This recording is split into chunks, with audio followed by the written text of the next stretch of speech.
Hi everyone. We're having a second attempt at interviewing Dominic after I kind of went kaput in the middle of the interview, quite embarrassingly. But now I've got more fuel in the tank, so I should be able to have the stamina to keep this one going for the duration of the hour. So that'll be fine. But yes, Dominic, what is new with you over the last few days since we last spoke? I organized my books Mhm. and I ordered some new books. I'm trying to reread Darwin's Origin of Species and get his Descent of Man, and I have uh, just things like that. And aside from that, I'm still looking for an IT class to take a certificate and stuff. Aside from that, everything's just the same, just working and waiting for Mm. the holidays. Makes sense. Now, in our interview, I noticed two big sorts of trends that were coming out. Well, themes, I should say, rather than trends.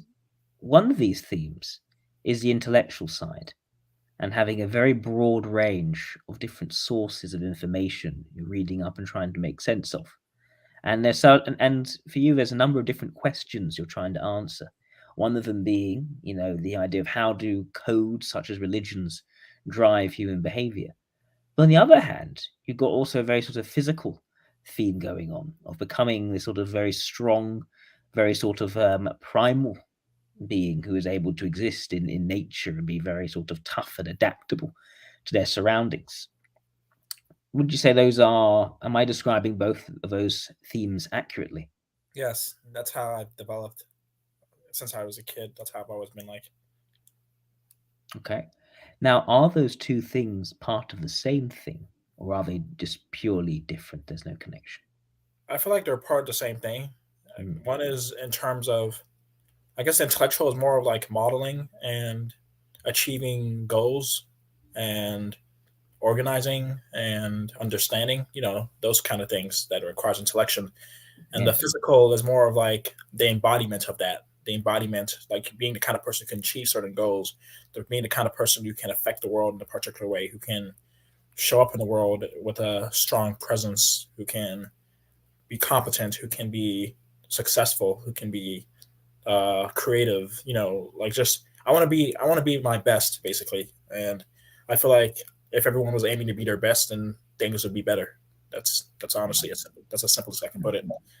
I guess it makes me wonder because that question about trying to unravel how codes drive people, what is the benefit or use you can derive from that in terms of being the best that you can be? Well, for one thing, it'll help me know what movie I'm in because I come from a background where, like, my mom has dreams that come true, and my uncle's considered a prophet. So this is all within the Abrahamic, like the Christian context and stuff. So this is how they interpret their religious experience and their capacities and stuff. And there's been some strange things that have happened throughout my life and my family that were inexplicable that I couldn't explain by, I guess, I could not explain it within keeping to what I'm familiar with, and I couldn't constrain it with what I'm familiar with. It's more like it feels as if there's something outside working things, or something, or a different quality within things that are working that I'm not familiar with. So all of this is just to get a sense of what movie am I in, and based on knowing what movie, I can know what actor I can be in. I can know what narrative it's providing me as far as this is how reality is like. This is what becomes of you after death, whether it's reincarnation or resurrection or oblivion or something else that I can't think of. So it's Mm. just I want to be situated in what actually is, and I feel like a lot of my inability to know how to orient or arrange myself sometimes, or what to advocate in terms of maybe society or politics or whatever, comes from me not knowing what reality is at core. Me not fully knowing, like, wow, is there something top down that is imposing an order on how we should interact and be, or is it all bottom up and spontaneous, and we work with it top down and coordinate it and make it do what we want it to do and interpret it and stuff like that. I hope that all makes sense. I said a lot of things. No, that's a lot to unpack, but it sounds to me like you're trying to discover the story that you're in, say the movie that you're in. There's Yeah. some that implies some kind of narrative, some kind of destiny, as it were, some kind of plot, perhaps. Yeah, mostly because since I was a kid, my mom, like different people have seen things about my future and they've always told me. So I've always had this sense of like, and even on my own, even if they hadn't told me that, I've always had this weird sense of destiny. And I'm not the only one. I've learned there are other people in history or around me that I know who also have this weird sense of destiny to them, like the sense of they're unfolding, they're becoming what they are. And so a part of me is like, if I have the sense and if it's legitimate, then I want to fulfill it. I want to actualize it and see where that takes me and see what that contributes to the human project. Even if it's not a story, it's still a project of sorts. Now that's also interesting because you said last time we spoke that you, while you can form soft, more open goals, Yeah, you have you've struggled to find those harder goals, as it were, the sort of that kind of direction. Where is it all going? What's the important thing? yeah. Okay, so it's a, for it, it's in a way, it's almost like a searching for that hard goal, and you can get a sense of it. You got a sense of what the open goals are, but you haven't found that hard goal yet. Yeah. Is that right to say? Okay, okay. Why have you? Why do you view collected books rather than say online information? I just like to hold it and smell it, and it just feels more. It feels more intimate. It feels like I'm more involved with it. And also, I get to like underline things and make notes and write things on the side that I can look through. And it just feels. It feels like a possession. It feels like you have something. I don't mind reading online, but it's also. It just feels like reading on a screen can be bad for your eyes too. So Mhm. there's that feature there. That makes sense. The So go back to this idea of trying to discover and make sense of this universe and this narrative that you're following, this unfolding. What way do you lean? Are you inclined, or do you want to think it's sort of a sort of structural system in which you operate in, or are you more inclined to think this is something for you to decide? Uh, I think it's interactive, like a video game that the game is already laid out for you. Like the kind of person, your potentials and your capacities and all that is laid out for you as far as how you can unfold, how you can become. But it's sort of like you make the game as you're going and you're discovering different paths, you're meeting different characters who are also playing the game. Mm, And so it's more like it's kind of like that whole free will determinism debate if you when you put it yeah. that way. I believe that free will and determinism. I believe that free will is more of like a misnomer, or it should be probably called free change or free interpretation or free narration and free purposing.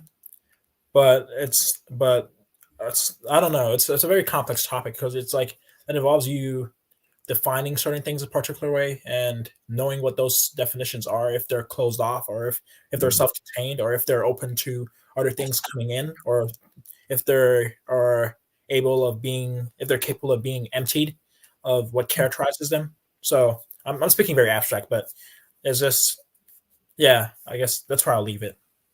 okay, yeah, fair enough. So there's this, yeah, this is almost, it's a interactive, and this the idea of freedom of purposing, that there is some kind of destiny there that's not with it really within our remit to control, but we can control is how we interpret the events that happen to us. Is Yes. that right?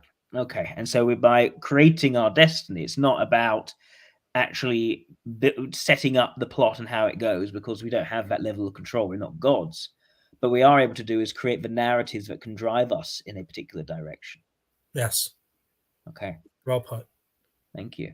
So, let me see. See, this is I say, this is why I need more sleep. I operate better when I've had more sleep. So let me see. Right, so that's interesting because you are quite, there's an openness there. There's lots of different things you're looking into. But the reason I think you're looking into those many different things, it seems to me, is because you haven't quite found the vision or destiny yet. Am I right in saying that you're ultimately looking to narrow down these possibilities over time? Or do you really want to keep it broad and open and it's an endless exploration? Ideally, I want to narrow it down, but keep it open for other people. If that Open for makes other sense. people. What do you mean Yeah. by that? Like for your own life, you choose a particular course of becoming, a particular Mm. course of development, and what you do, and the kind of person you become, and the kind of person you maintain to decay and die. So for me, it's like I have to like play within uh, a certain dynamic of contraction and expansion.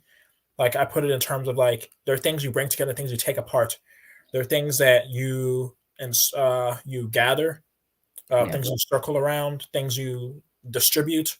So it's like there are multiple different processes. They're going in different directions and at different levels that you're doing simultaneously, constantly. And so it's like I may want that process to be more focused, but I'm also aware that the world is free in how things happen to you. And there's a like aside from the material universe, what's measurable and what's going on there within the human sphere, there's it's kind of open. It's a lot more open, and I want to leave that openness there for other people, for them to do and become, because I feel like that openness allows greater advancements and new and novelty, and allows more freedom to correct and stuff like that. Yeah, like it goes, newness creates because newness is novelty. But I guess it's interesting you said about the freedom to correct. Why the freedom to correct? Because I guess a part of me has this sense of like I was actually thinking about this in the shower when I was looking at. I was thinking about there should be if I made a if I studied a science, it'd be like the science of aesthetics or something like that. Because I'm getting really interested in that. Where it's like when I look at something, what makes me see something as beautiful? What makes me see something as unhealthy? What makes me see something as ugly? And sometimes these overlap.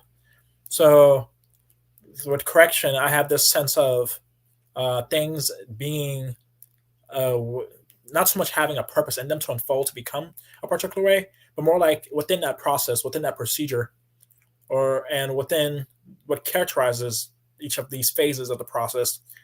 Uh, there's a way that they are suited. There's a way that they are at their best, and so when they deviate from this, correction is required. Or Right. So the openness is more that, and please correct me if I'm wrong, right? The yeah, openness is that, or even though you may have sorted it all out, you may have found all the answers, you need to have a certain degree of openness so that other people can both scaffold together their sense of what their truth is, their true path is. But in case they're not quite on the right path, they need to be able to correct that to get to the right path. yes. Okay, thank you. So, aphantasia. Can you give me some examples of things which you haven't been able to imagine? Uh, I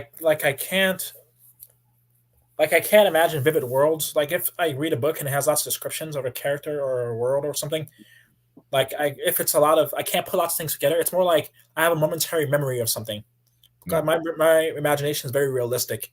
It's very like, and even when I go off the end where I'm very abstract or it seems as if what I'm saying has nothing to do with reality, it's only because I'm remixing either things I've already been exposed to, and it feels very it feels palpably the case that I'm dealing with things I've encountered before, and I'm just either looking at them at a micro or at a macro level, and like I can't see them vividly. Like I can only have a it's like a brief flash. Since especially since I got sick, my imagination is more. It's like I don't have control over my control for most of my Yes. functions. So what's what's interesting there, you said you have a very realistic imagination, but Yeah, you've also said that when you imagine things, the almost like what makes it up is dimmed, it's blurred, it's like the inside of a microwave when the light's off. It's yeah, dark and dingy. So if I were to ask you to recreate in your imagination your television set, for instance, or your favorite book, would you be able to so you wouldn't be able to identify all the little details like the creases in the page, the no. no that It's, sort of that it's a right, momentary flash. Like when you said the television, I instantly remember the television that's right there in my yeah, house, and that's what I saw a brief flash of. Then it disappeared. right, But I can't hold it. I can't sustain it. right, okay. See that's very interesting because that is you said your imagination is realistic. I would have assumed when I hear someone say they have a realistic imagination, they'd be almost like the some kinds of autistic savants where they have almost an eidetic memory. They're realistic. They Oh, perceive things exactly as they saw them. well, And then, that is how I see it. Like, but it's a quick flash. It's not sustained, and it's not yeah, like super vivid. It's like right. I feel like I was originally supposed to have an imagination, but maybe something went wrong in my development because my mother was malnourished when she was pregnant with me. She was very poor, Sorry to hear. so I think some of that contributed to how I developed in the prenatal environment. Right. So Okay. So what are some of the things which you so we talk about imagining in terms of a physical object, conjuring an image in your mind of a physical object. You get a brief flicker, and then it's out, a bit like a light bulb where the fuse just broke as soon as you tried to turn it on, and then you yeah, get a flick and out it goes. Right. But it seems to me you are articulate in terms of abstract concepts, and you're trying to put these different things and theories together in your mind, which are abstract. There's nothing real or concrete to point out in terms of them. You know, how a code drives a person through their behaviors is a very abstract idea. A yeah. code. Where do we point to said code? So how do you picture or imagine that? What is that like for you? Well, I don't exactly imagine. It's more like it's very conceptual. It's like poetry because I used to write poetry Yes. where every image I didn't actually see it. It more like I had the idea of the image and what it would mean or what it would feel like to experience it, and that's stitched together. Right. So I have you can call it semantics. I have a strong semantic mind for the meanings Right. of things, Yes, you and have that's your verbal that's idea. yeah. So That that's is what I usually stitch things together with, and that's how I'm able to take things in because I'm always but for most things, even if I get it semantically, there's always sometimes a brief flash of, I guess, the sort of like physics or chemistry to it. Like when I mm, speak in terms of expansion and contraction, you get expansion and contractions in mm, reality. So it's like you get the skeleton of these processes, even if you don't, even if you're not actually thinking of maybe of eyes dilating or contracting. You may not mm. see that, but you'll have the abstraction of that process, and you can see how it plays out in different domains and different topics and stuff like that. So that's usually what I'm working off of. Yeah. So that's exactly. So your imagination is one where the physical image of something is kind of stunted, Yeah, but the abstraction is very clear because it doesn't have a physical form in your head. There's no mind's eye to view it. It's just yeah, recognition of the concept. So yes, that's an area of strength for you. It seems to yes. be. I mean, from talking to you, it's very clear it's an area of strength for you. So what I'm interested now in, slightly different tack. Why did you say that you feel you can be friends with anyone? I guess because I have a natural curiosity in people, and usually I feel like if you're willing to explore anyone or ask them certain questions, if they're open to some degree and they're Yeah. self aware to some degree, you can always learn something interesting about them. Even if and you can come to value them or appreciate them, or you can come to understand what you don't value or appreciate about them. So I guess I have this sort of like I think I just said it right there. Like it's just I have that's my approach to people, where it's just like I can get on with anyone as long as we can compromise, or we can compete or cooperate or different modes of relationships, different modes of interactions with each other, and uh, I guess I generally have goodwill towards people, and I'm willing to share that with anyone. Okay, so you have goodwill towards people, and you feel like you can find the right relationship for each person once you meet them. Like Yeah, you just have to get to an understanding of what they're about. If you don't like them very much, you can still find a way of relating to them and compromising, and you're yeah, happy to make that kind of compromise with that person. yes. Like there are friends I became very close to who I initially did not like at all. And Yeah. sometimes it was because we were very similar. Like I saw my shadow. I saw things about them that I didn't like about myself, or Yeah. things about me that, or people would tell you that were similar, and I wanted to be unique or something. So there were like different dynamics, psychological dynamics going on with the situation.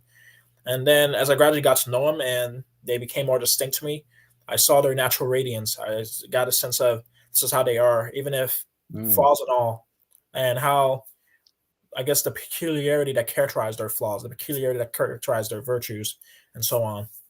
mm, makes sense. Okay, so it seems to me like the ability to grasp the radiance of an individual human being often in unexpected places, is something you treasure. Yes. Okay. So tell me about codes. We brushed a little bit onto it, but tell me what code drives your behavior? I guess one of there are multiple ones. They're or how do I put it? Hmm. They're like if you take a picture, there's foreground and background, and you can say you can place yourself into that picture. Hmm. Like right now, you can the background is the wall, so you can place yourself foreground in front of me, or background as the wall, or beside me. Yeah. So there are different codes that are like backgrounds, uh, objects, and foreground with me. And the background, I don't fully have a grasp of because it's like the conscious is just a small subset of the unconscious. But I am socially driven to be, I guess, to want to show up in a way that's impressive, to show up in a way that's entertaining, to show up in a way that's enlightening, a way that's Hmm. interesting, and a way that's loving and perceptive, and I guess all the ways that characterize me at my best, and all the ways that characterize me as my best in the eyes of others.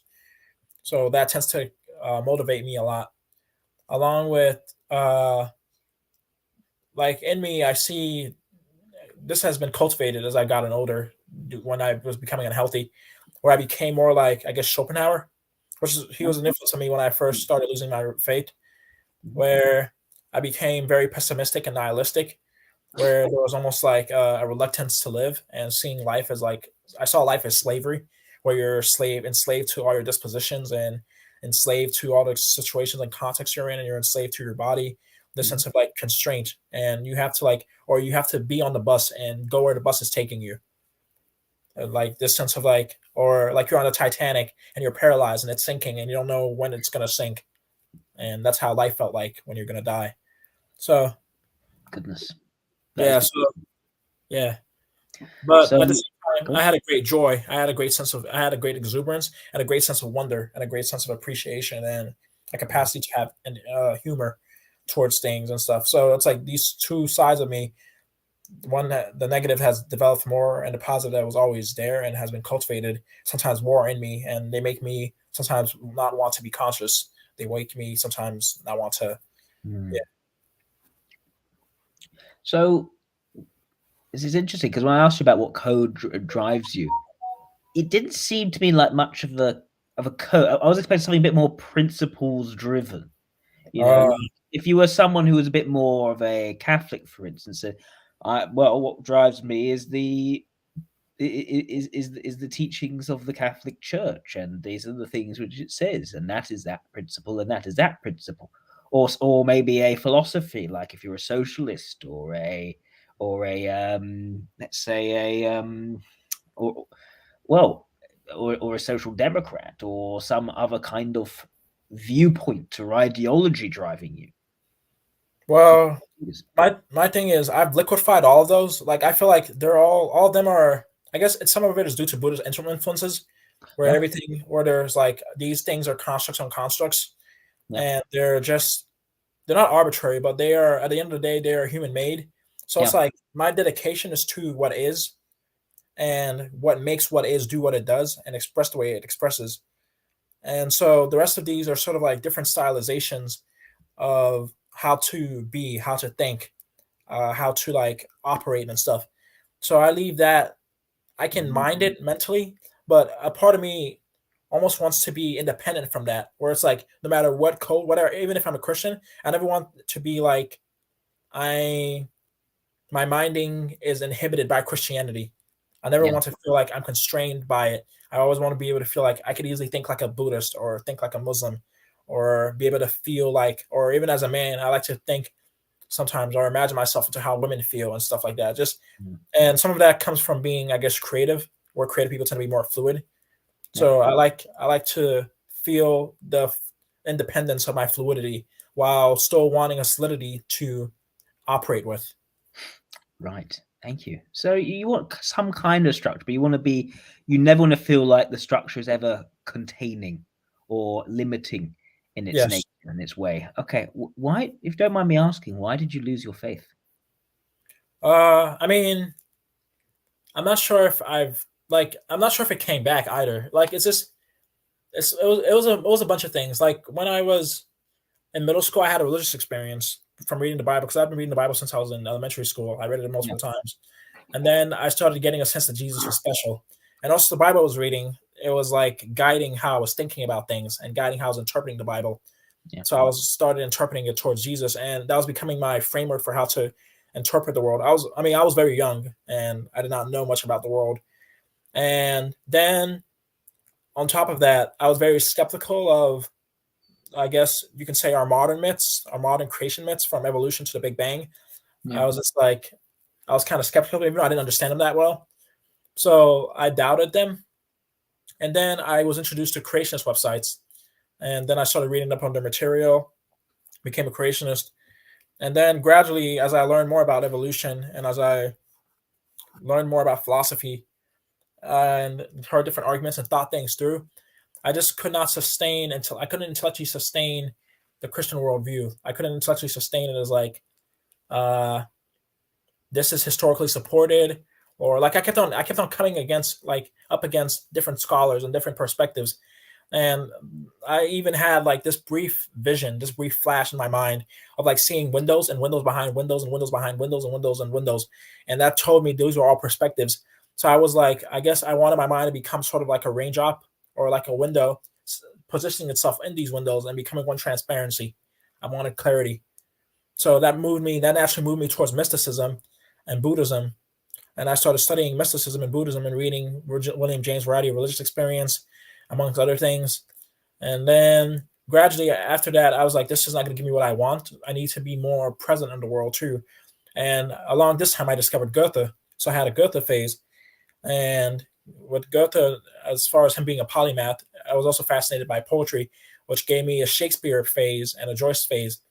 But then throughout my life, my mom was always pointing out that I have a destiny as far as how God wants to use me and what God wants me to do. So I was like, I'll give that a chance just in case it's true. In fact, I had this life project of a minister who lost their faith, but they still preached just in case they were wrong.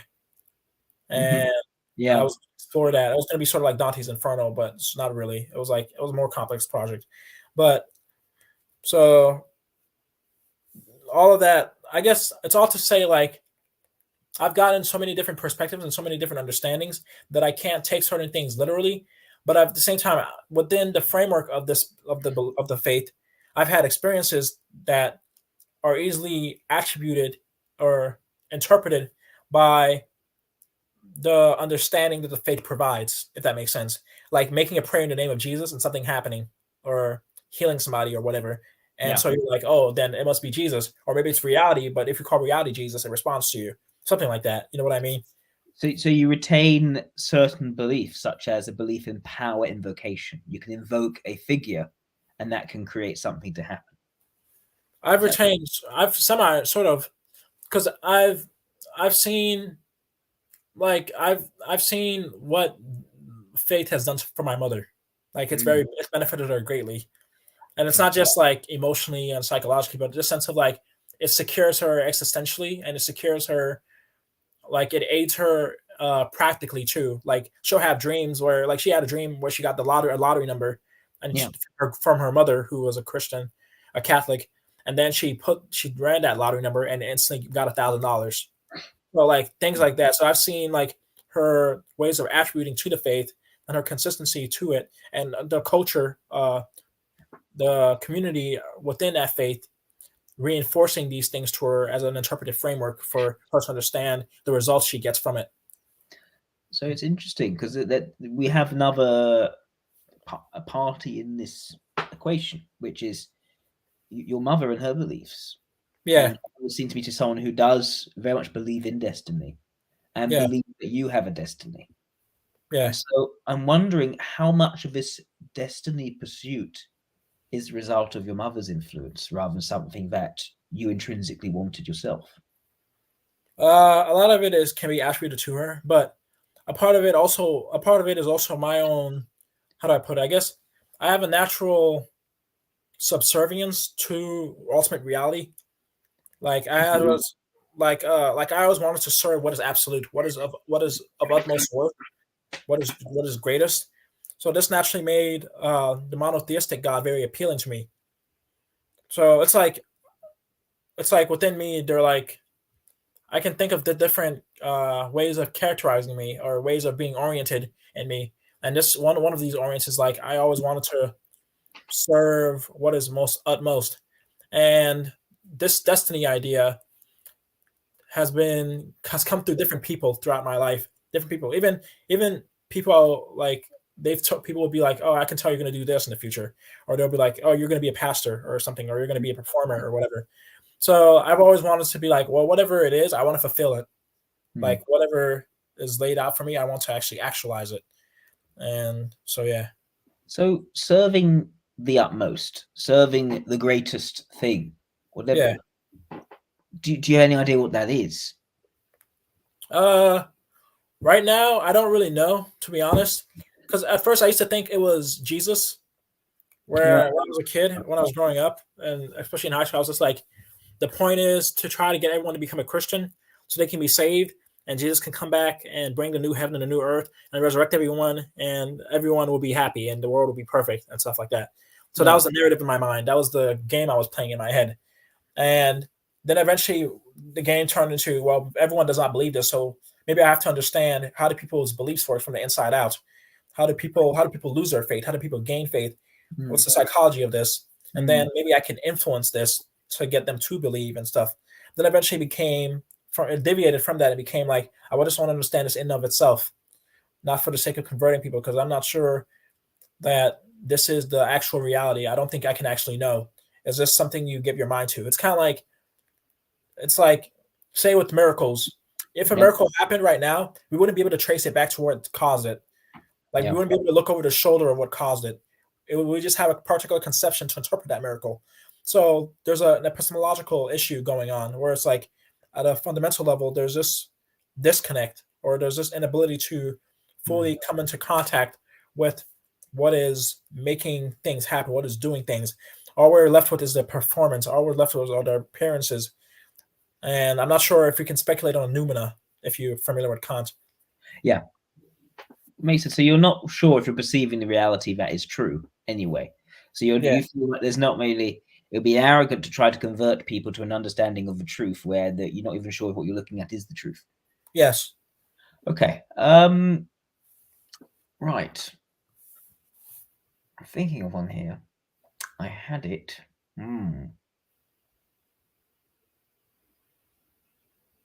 Yeah. Oh, here we go. That's what it is. Okay. So talking about this idea of discovering this truth for you, we were talking before about the sort of on the one hand you want to be almost like a Goku figure Yeah. where you are becoming the strongest person you can be, and Yeah. that there's an idea there of you growing in and of yourself to Yes. become your very best, to be your very best. Now, that's different to finding an ideal or a deity who represents the very best and serving that very best rather than developing yourself. Yes. So, how do those two things fit together? How do they square for you? I guess I see it as like if I find his deity, then depending on well, it's a possibility. This is a possibility. Maybe it may not be plausible, but possibly they may want me at my best Mm, to serve them, to do for right. them what they want me to do. Yeah. Okay. So that's how I square it. And also, you being your very best, what does that look like? Is that super strength? Is that the ability to compel people to do whatever you want? Is it the ability to accomplish whatever you want to do? What is super Dominic? What is that pinnacle of you? I don't really know. I guess it's an actual. It's a taking of all my potentials and all my capacities to its limits.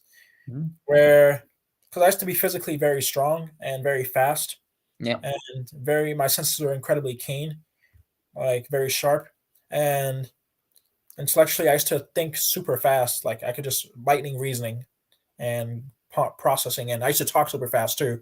Yeah. Like when you put a video at 3 times speed or something, not 2 times, but 3 times. I used to talk very fast, and uh, I was and I also had like a very rich inner emotional life. Like I could feel like very rich and textured and delicate emotions, and very different nuances, and get a good uh, keen introspection like David Hume or William Yeah. James, or even Buddhist and Hindu gurus or practitioners who study themselves. So I guess I wanted to make the most of each of these things, Mm. and it's been one of my fascinations with people who are, I guess you consider, geniuses or phenomenons, Yeah. where they are the peak, the height of human ability. They're like demigods compared to most of us because they actually train themselves. They actually practice. They master things. They gain expertise, and then they achieve, and then they present themselves, and they become known for who they become. You know, so that's where I stand with these things. That's the thing. Being the best is not necessarily being the strongest. Being the Yes, strongest is a part of a general thing for you, and yes, that thing seems to me to be more about competence. yes. I think that's a good way to put it. Yeah, competence. I want Yeah, competence. I it's very much it's value it. it's being the most capable. It's about being the very best you can be in something or all things. It could be the polymathic flourishing in Yeah. all respects. Right. So I'm starting to pick out and disentangle why you're hard to type. Okay. Okay. And because in a way, when I've been sort of trying to question, trying to poke down, I haven't quite got structure out of you. Instead, I've got a narrative of you testing out different structures and eventually fleeing from them because they seemed almost either too restrictive. There seemed to be something outside of it. And whenever you see something outside of a structure, you feel compelled to go outside of a structure to pursue that new thing. Yeah. This is more recent. This Right. has been due to development, due to things I've experienced, and not being able to get the reality I'm in, and not being able to, I guess, stabilize a sense of self. Because Christianity gave me a particular identity, and then my capacities gave me a particular direction. Where a lot of my friends expected me to become a musician, like a singer and a dancer, like a performer. Yeah. Basically, lots of people saw that for me. Mm. But I also saw other capacities to me. And I was like, maybe I could become greater than that. Maybe I could do multiple things. Maybe I could become a polymath. Hence my admiration for Goethe, for the kind of person he made himself become. Yeah. And so some of this is developmental.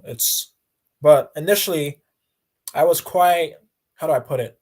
I wasn't narrow minded, but I was very literal and very straightforward and very like, I almost seemed black and white, but it was more like I was thinking in terms of absolutes.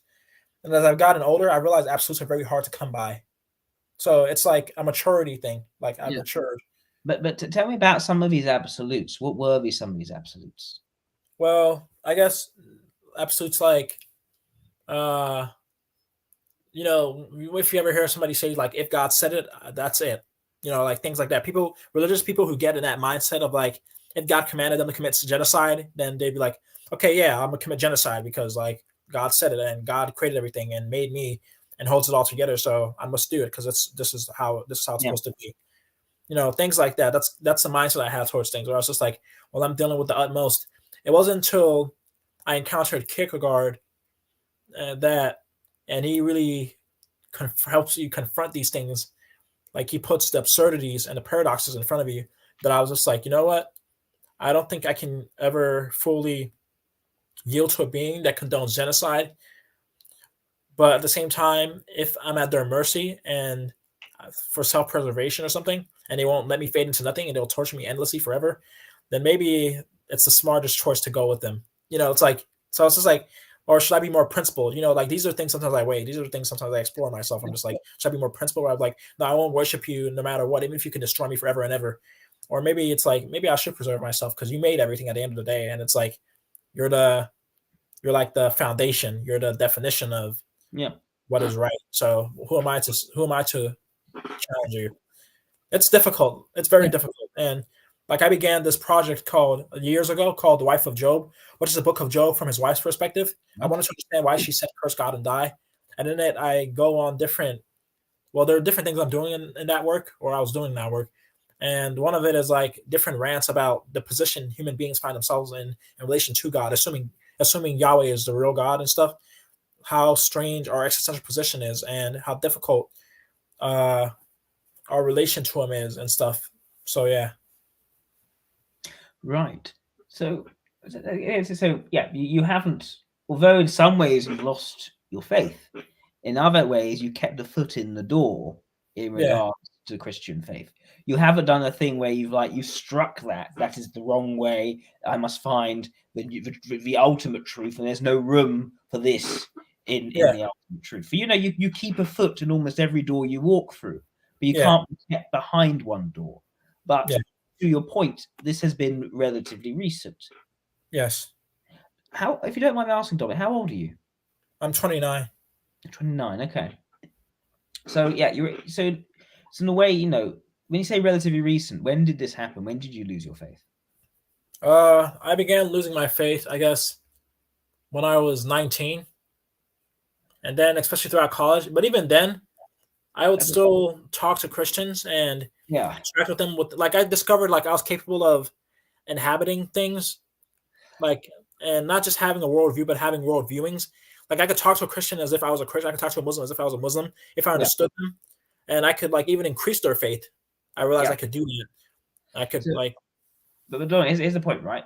You yeah, started losing your faith when you were 19. You're 29 now. That's yeah, that's almost a third of your life ago. yeah. I'd struggle to call that recent. Oh, I guess I meant more of like the mindset I have towards things of being open to all of these. It's something that I've cultivated these past few years, these Right. past 4 years. It's like it's been 4 years since I kind of got to Yeah. this, but the rest was just like a work in progress, like just struggling, like going back and forth. Like I made a video about my religious history Oh on no, my channel. but it's actually the point, because the reason I was asking this was when you started to doubt and lose the faith, rather getting to the point where you are now, you're starting to piece together some kind of confidence in not being tied down to this one thing, but actually having your fingers in multiple pies, as it were.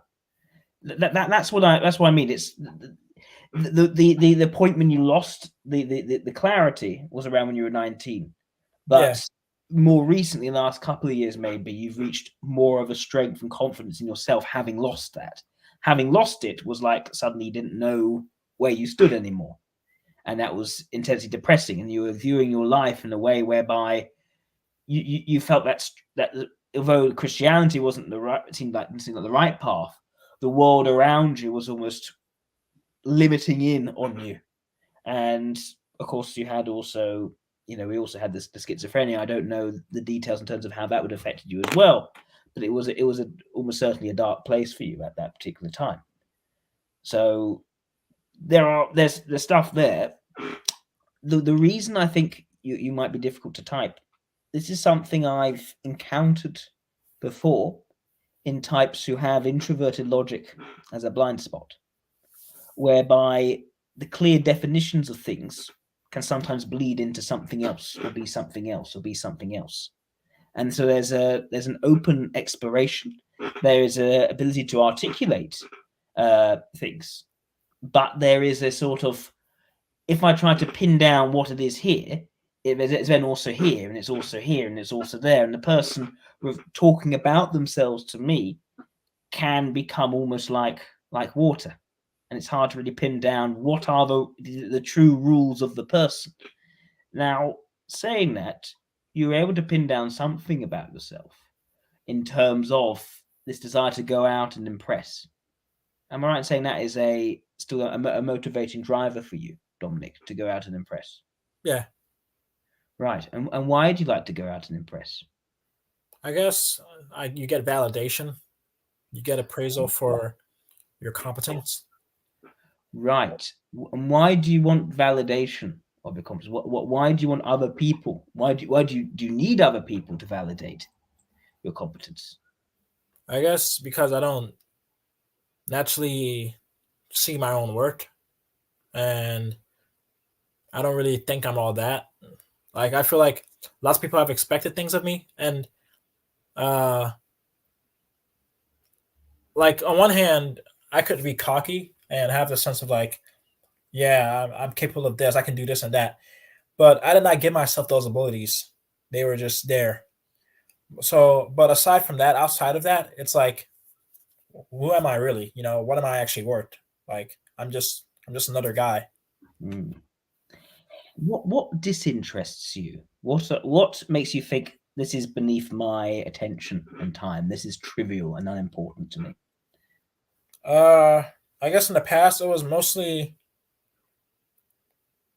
I guess the best way to put it was small talk. Hmm. Okay. And when you say small talk, what's an example of that kind of small talk? Just because you did also say that you feel you can sort of get to know and well, get on with almost anyone. So become friends with almost anyone. So what is it? What is a small talk that's really well? Either thing when we define small talk by calling it small talk, that literally means the talk that we've already defined as trivial for us. Yeah. So what do you find trivial? Trivial things. So what is an Uh, example of small talk? I guess I can't fully think of an example. I guess typically, if we spend too much, if I can't make a topic accessible to myself or interesting to me intellectually Yeah, or creatively or entertainment or like humor wise or something, then it'll be boring to me. right. So there's a sense of like I have to like open up the topic and make it more stimulating in some way to me, and that's typically what I do. And if I can't do it after myself, then I'll try to entertain the other person. Like I'll, Right. yeah, So when the conversation's happening, rather than detach from the conversation, it's beneath you. Why waste my time on this? No, you stick with it and you're trying to turn it and unlock the interesting side beneath it. yes. Right. That's very interesting. Very interesting indeed. All right. So let's go back to strength. So he said strength could easily be seen as kind of competence in a way, and yet you had that strength and ability, but also in terms of assertiveness. Like, do you how do you what do you feel about conflict and confrontations of the people using your strength to win out over someone else who has different interests to you? What do you think about that? I don't usually like to get to that point. Usually I can be very forceful and very Yep. intense, Yep. especially when I express or very blunt. And my NFJ friends sometimes points that out. Yep. And but I don't actually like being that way. I prefer to be calm and reasonable. So Notice that's this as well. yeah. So that's usually what I want to approach people with, and approach people with understanding and compassion. You know, just those typical cliches, so to speak. Yeah. No, makes sense. That makes sense. It's because here's the point, right? Yeah. This sort of reinforces the point. It's strength in terms of competence, what you can accomplish, not strength in terms of actually winning in the battle of wills against opposition. That's kind of a turn off. You'd much rather be open to different perspectives and almost as understanding as you could possibly be. In fact, the stronger person to use, the person who can understand all sorts of different people, rather than get frustrated and angry into a conflict. And you can lose your temper. I'm not saying you can't, but you don't that sort of passion to sort of to beat an opposing view doesn't seem to be there, as it were. No, not really. I don't actually like to dominate people. Though Mm, sometimes, or rather, it'll happen, but it'll be like I call it an ego tick. Like I'll intellectually want to dominate somebody, or I'll intellectually dominate somebody, and I'll be satisfied with that. And I'm like, that's not right. Like I almost like I chastise myself for those moments or for those things, even though it's like okay. normal. And But you I try to keep that away from me. and the thing, it's not this is not a very weak zone for you. You are in some contexts, but not very good at it. But in some contexts, you can do that. But then you feel very bad about having to do it. Yeah. It's not a I wouldn't call that a suggestive function. Suggestive function is almost where You really want to be able to do that, but you almost can't do it properly at all. And it's sort of, you need the right environment. Let's take IEIs, for instance. IEIs or ILIs, they are looking for these situations where that forcefulness within them is unlocked by urgency in the situation. I'm not getting much of that at all. Instead, I'm seeing this desire in you to be strong in terms of a competent, self-sustaining individual out in the wild, free from the limitations and of certain structures which can be toxic, to be able to live off of the land, to be able to manage and survive yourself because you've acquired the skills and the competence to do so. Is that right? Is that accurate, what I'm saying? Yes, yes. Okay. Like I feel like, I guess I think in terms of what would make me an optimal human animal. What would, like, I almost want to be able to survive in every situation, be able to thrive in every situation. And it's like whether I was in the wild at our weakest, at our most lacking, how would I make it through? And I want Yeah. the skills to be able to do that and be able to do that and say like I've done it. Makes sense. Dominic, I think I have a good idea in terms of your typing. Okay. I think, and I think IEI. Sorry, IEI, not IEI. Sorry, I think IEE makes the most sense.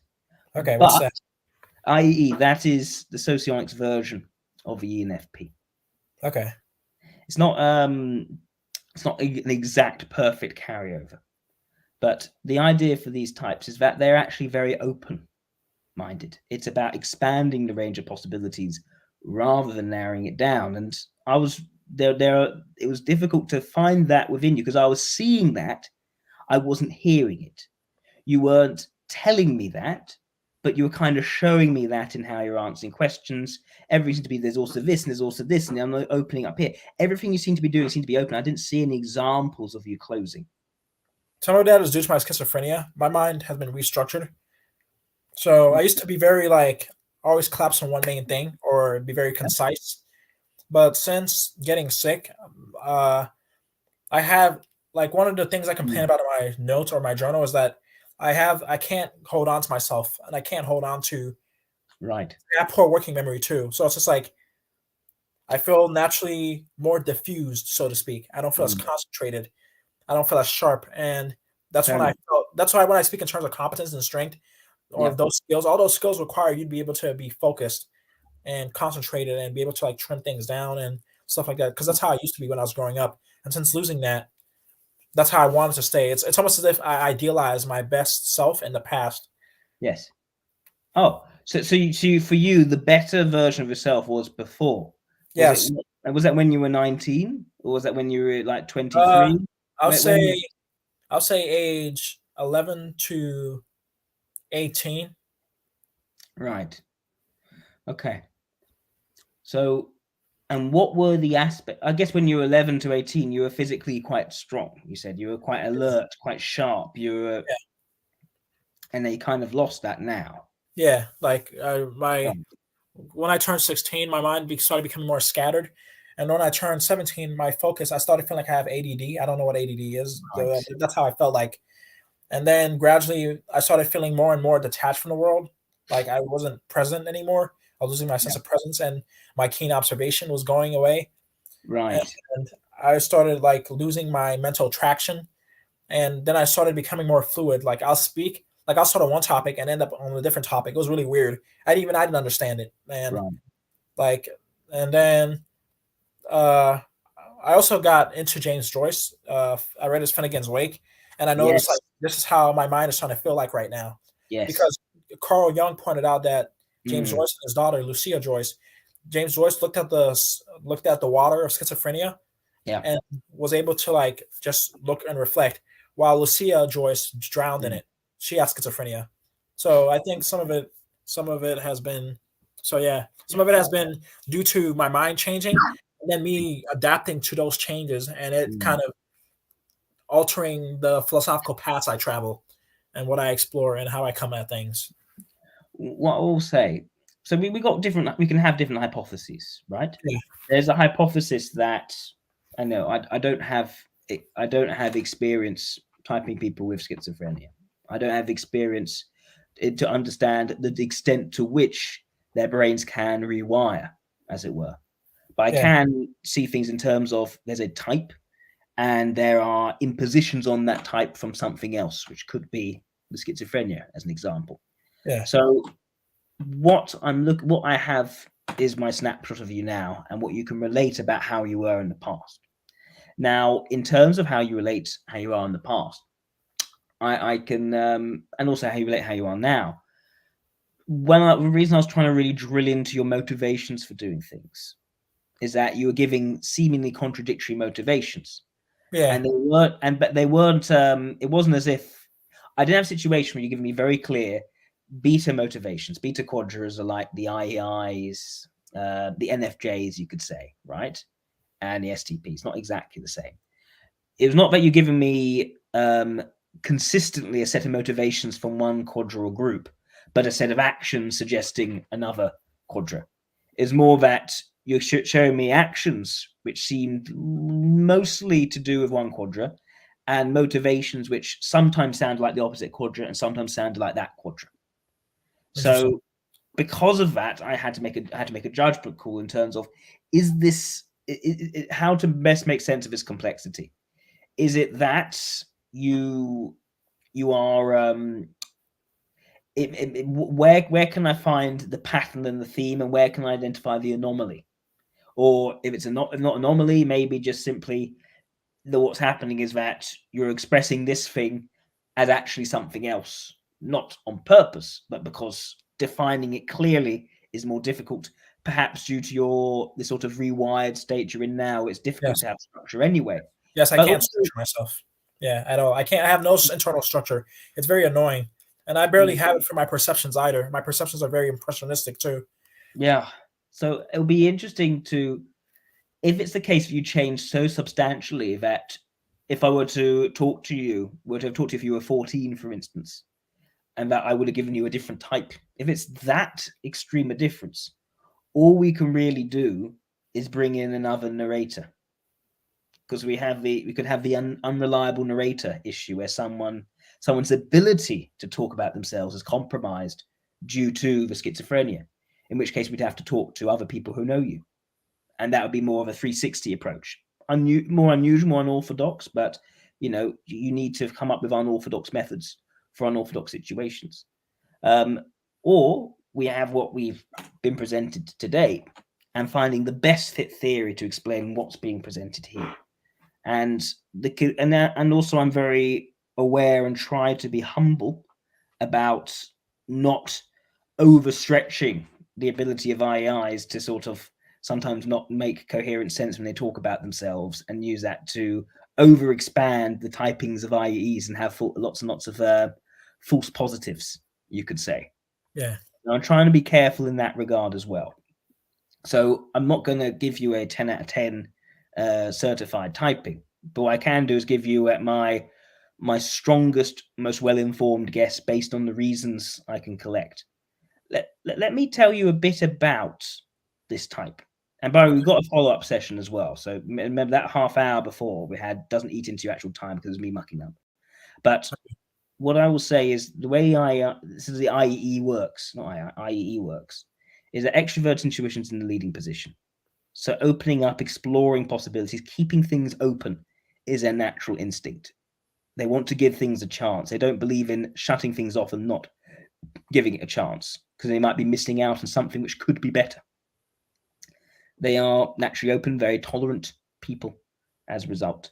And blocked with it is introverted ethics, personal assessment, being able to get a sense of how one feels towards others, building the right kinds of relationships with people as well, in sort of quite a flexible way, not a sort of set, I like you, therefore I'm close with you, and you, I don't like you, therefore I'm pushing you away. It's for an IEE, because they're quite tolerant and open, they're more likely to give people a chance. There's a good faith judgment going on. They'll give them more of a chance than most types. And even if they find there's something, off about something, they'll still be interested in trying to understand them and find a way of working with them regardless. It's different to someone who doesn't have that judgment at all, just treats everyone the same. Because IEs don't treat everyone the same. They'll find They're able to carve out meaningful, individualized relationships with each person. The role function of IEs, this is the thing which they sort of feel expected or put upon to do. For IEs, that's extroverted sensation. That's the forcefulness, confrontation side. So they are capable of asserting themselves somewhat in familiar contexts. Other times they can come across as quite weak and bendable to others. But they don't like confrontations with people. They'd rather be open. They'd rather give people a chance rather than push someone away if they've done wrong or act upon them in the way which reduces their own potentiality. They much rather keep open the potentiality, allow novelty to always come in through the cracks.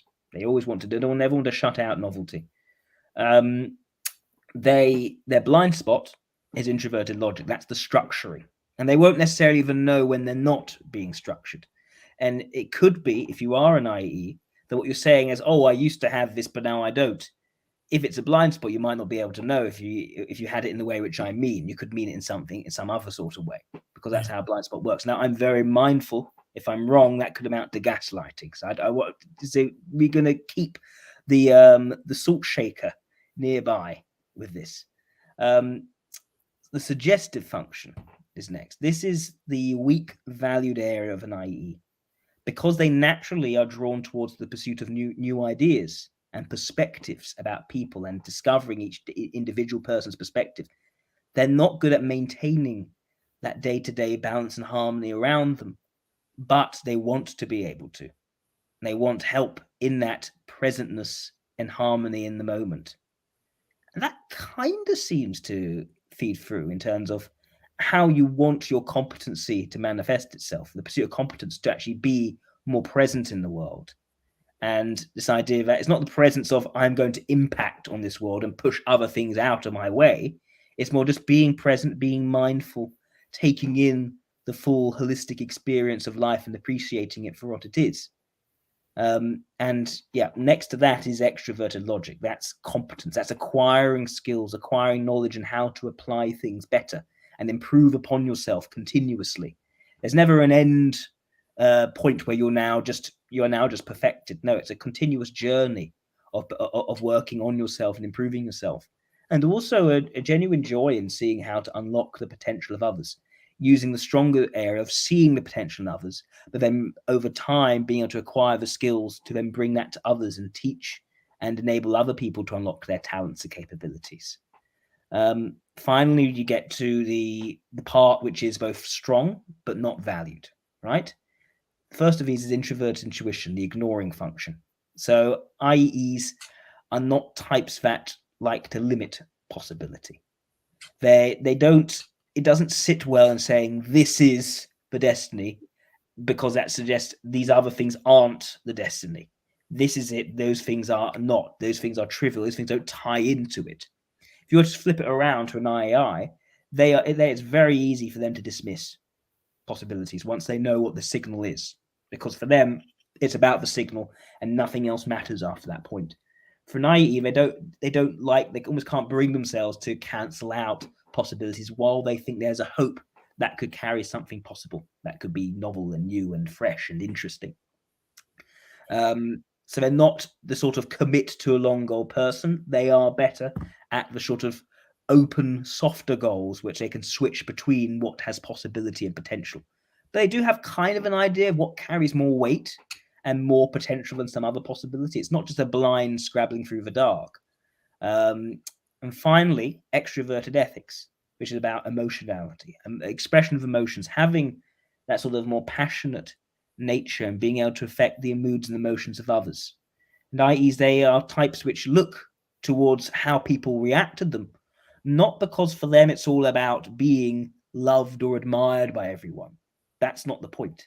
It's not about creating a mood and preserving that mood. Instead, it's more, I know this information. I understand this information is. I can make good judgment calls with it. So I know people are responding positively to me about my competence, then I know I'm being more competent, because I can better read other people's reactions to my competence, so I can actually perceive my own competence. So it's that kind of idea, being attuned towards the emotions of a room, how people are feeling around you, being able to be very likable as well and get along with all sorts of people, not just in terms of your relationship and how you orientate yourself, but also how you come across to others, which is the extroverted ethics side. But that's not valued for its own sake. It's more something you grow out of over time as you become more competent and more capable and more trusting in your own capabilities. Is what I'm saying. Is that ringing a bell? Is that missing? What are you thinking about the stuff I've been describing, Dominic?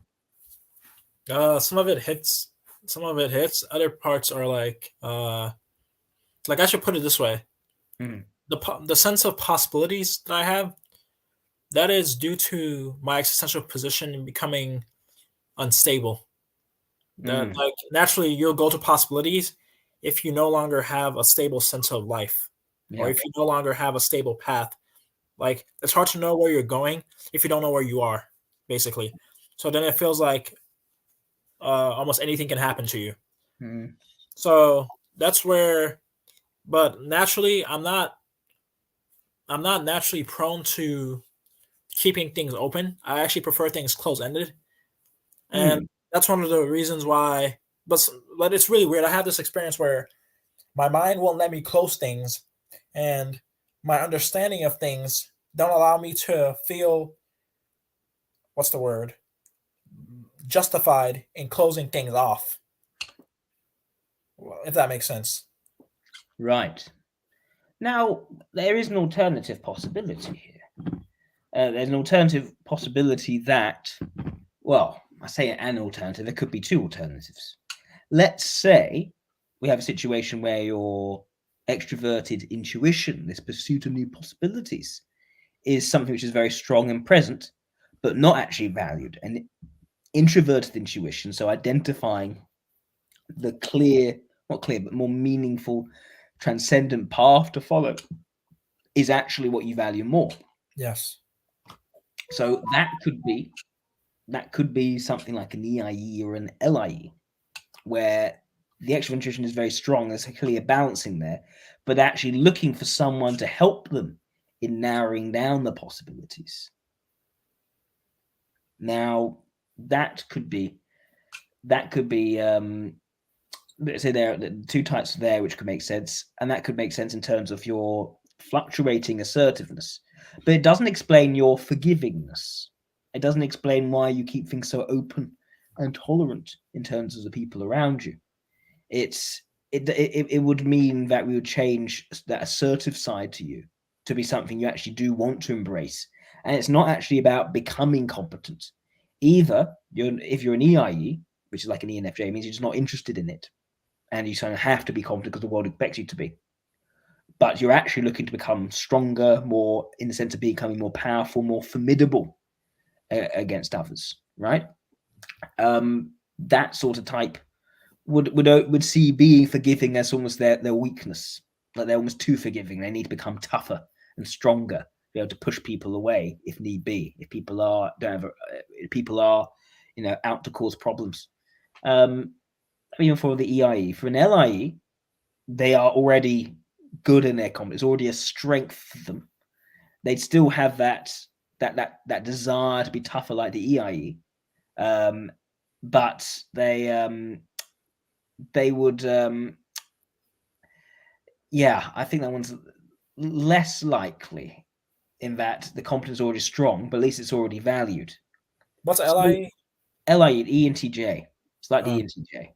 okay. That's I think what we need to do. I think we should, in our follow-up session, we can go through these and run through the merits of each to really solidify a typing, whichever one that is. I say my current hypothesis is IE, but we need to discuss this further. Let me look quickly at the comments. We got 184 comments. My goodness. Sweet What? Jesus. Wow. What's going on? What is going on with all these comments? Let me just read through them just to see what's been. My goodness. What are people saying? So long. Wow. It's really good engagement today. Okay, I'm just going to skim through as much as I can just to see if there's anything. Some people are jumping between different possibilities here. Some people saying LIE. Some people saying you're INFJ and MBTI, perhaps.